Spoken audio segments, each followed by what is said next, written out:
in this way of reality of the soul, Islam, Iman wal maqam al-Ihsan.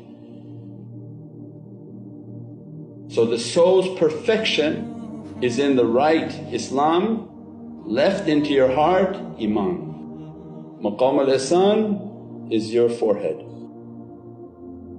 So remember, Iman is in the heart, Maqam al-Ihsan is your forehead. So what they call the third eye, this is an eye of intuition. Ahlul Basira, they see not from like an eye being up here, but the power of their heart makes them to see from their reality, which they see from Maqam al-Ihsan. That's why Maqam al-Ihsan is that to know Allah sees you. Because this is now in reference to the ayn and the vision of spirituality.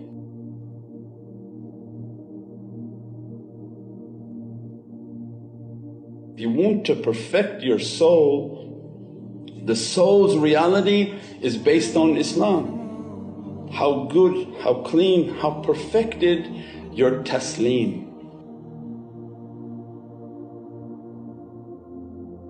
They're submitting themselves to the will of God.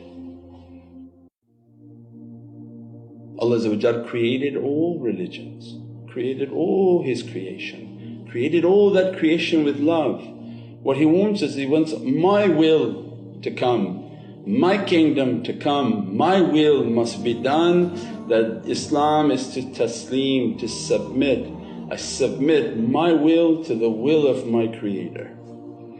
At least I'll take a path in which I attempt to submit my will to the will of my Creator. That becomes the base and the foundation of that soul reality. This is now to unlock the power of your soul.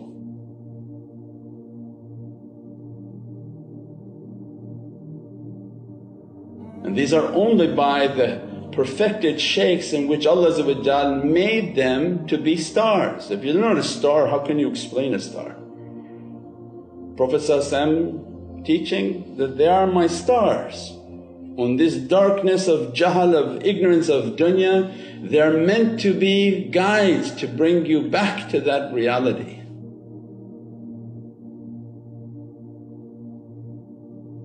So the Islam that they teach you, not the one that you pick up from other books and other places and mix 50 different teachers.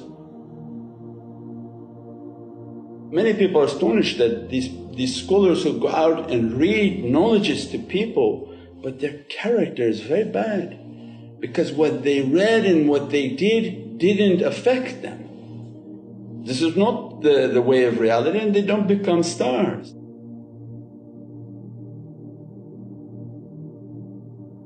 Those who accompany guides, the process of their guidance is to grind,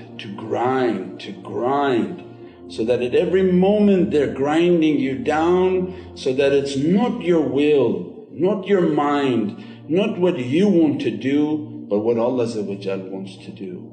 They inspire you that listen to your heart, listen to your heart. Don't talk too much, listen more. Put difficulty against yourself, do things that are difficult against yourself. Instead of treating yourself, treat the mosque, treat your faith, treat all these different responsibilities you have. So continuous bombardment against the self, and what happens? Their Islam becomes real. Then the shaykh begins to teach, bring faith into your heart, the soul's reality. And then they ask, what's the faith, what's real faith? Said, the love of Sayyidina Muhammad is your Iman.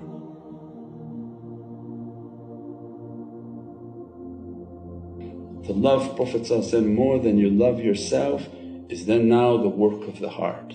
So then their real submission is working. Not that they read to somebody something, somebody else's realities, and then you begin to believe it's yours. No, You have to build your own through your own submission, through your own effacing.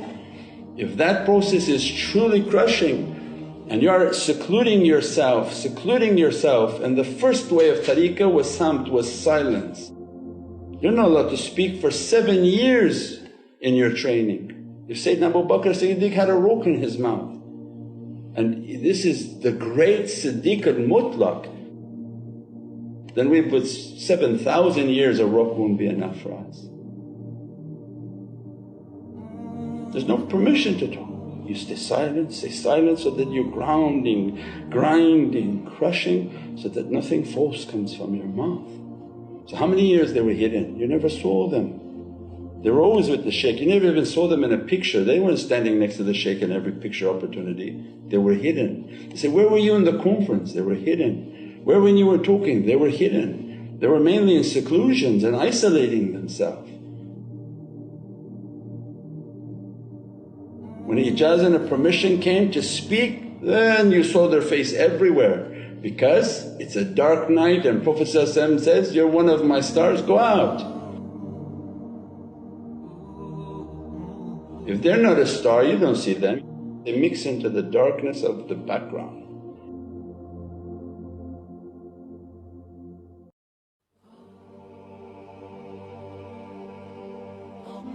So they perfected their Islam to be nothing.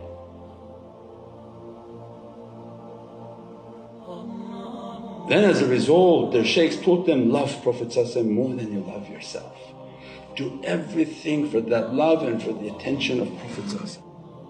So then he said, okay, I'm going to get on a plane for love of Prophet. I'm going to give what I don't even have for the love of Prophet. I'm going to go for the mawlid for the love of Prophet. I'm going to go, even I don't have anything, I'm going to go buy myself a beautiful suit for the love of Prophet. You don't think Prophet is watching? Say, this is very sweet. Not the one who has everything and brings like one baghlava. You know, a person may have hundreds of thousands, they bring you one baghlava. Everybody according to what they have, Prophet is watching. There are people who have virtually not that much, but they do everything and it's sincere. It's not the amount that matters, it's relative to who you are and what you have.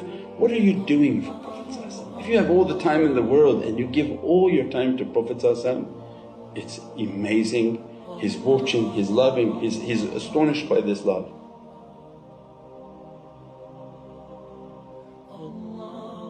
When they say move into an area, you move. When they say go to that place, you go to that place. When they say do that zikr, you do that zikr. Everything you're doing is for the love, and just gaze at me, look at me with your eye of happiness, I'll be happy. Even if the whole world throws me into fire, but you're happy, you're rida with me, I'm happy. And they say in the fields of Karbala, all people saw was the fire of the enemy, and what Imam Hussain saw was the open arms of Prophet. Just run to me, ignore all this suffering and sadness, just run to me. These are the Sayyid al-Shuhada, the masters of those who see, and they teach us that we're weak, we don't want the, horrific difficulty, but through every hardship let me see the sweetness of your holy face, and I walk on glass and thorns to reach to you. And Prophet say, if you do that, then you're sincere. Of course you're my ahbab, you love me and I love you. And Sahabi were jealous of that title. I thought we're the lovers. No, you're my Sahabi, you're with me. Of course you're going to love me, because how much the fragrance and the beauty of Prophet they see. But these people have never seen me, and they would give everything for one glimpse of me. And they spend, you grant me to gaze at you, even I'm not worthy of seeing your face, but they ask that every day let me just see your feet and visualize the sandal, a beatific sandal and the foot of Prophet, and just say, let me just to keep my lips on your feet, my head on your feet, and I'll be safe. And I'll be safe with your love, and your love to dress me, bless me and take away all my difficulties until the day that Prophet says, gaze at me.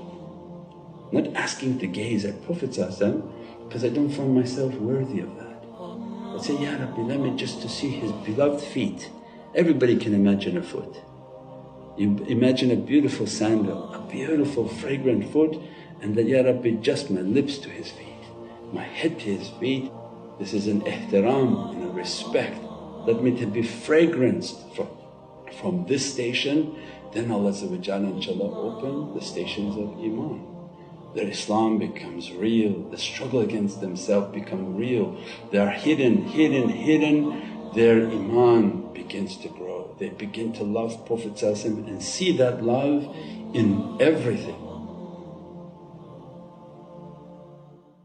The flowers are not here beautiful for me and you.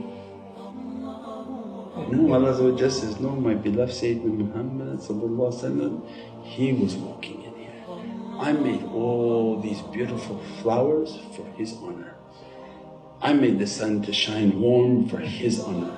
I made every fragrance to come for his honour. Then he said, this is the stations of Iman and love.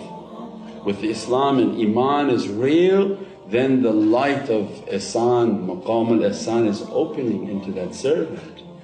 When that light, when these efforts are being made and they spend their time in seclusion, secluding in themselves in their rooms and making a candle in their room in darkness and saying, this is my grave, I'm not leaving, I'm not leaving, I'm not leaving, and Allah begin to open their heart. They see the lordship of what Allah wants them to see, because maqam al-Ihsan is the maqam of Ahlul Basira. Their heart begins to open, the reality begins to open. As a result, Allah opens their 6 points. These are the 6 lataifs of the heart, and the 6 powers of the heart are opened upon them. The 7th point is where Allah rests upon the throne of their being. Because qalb al-mu'min Baytullah, at that time Allah establishes His heart on their reality, and the kingdom of Allah is to be found within them. They are the walking kingdom of Allah. Subhana rabbika rabbil izzati amma yasifoon wa salaamun ala al-mursaleen walhamdulillahi rabbil alameen. Bi hurmati Muhammad al-Mustafa wa bi sirri Surat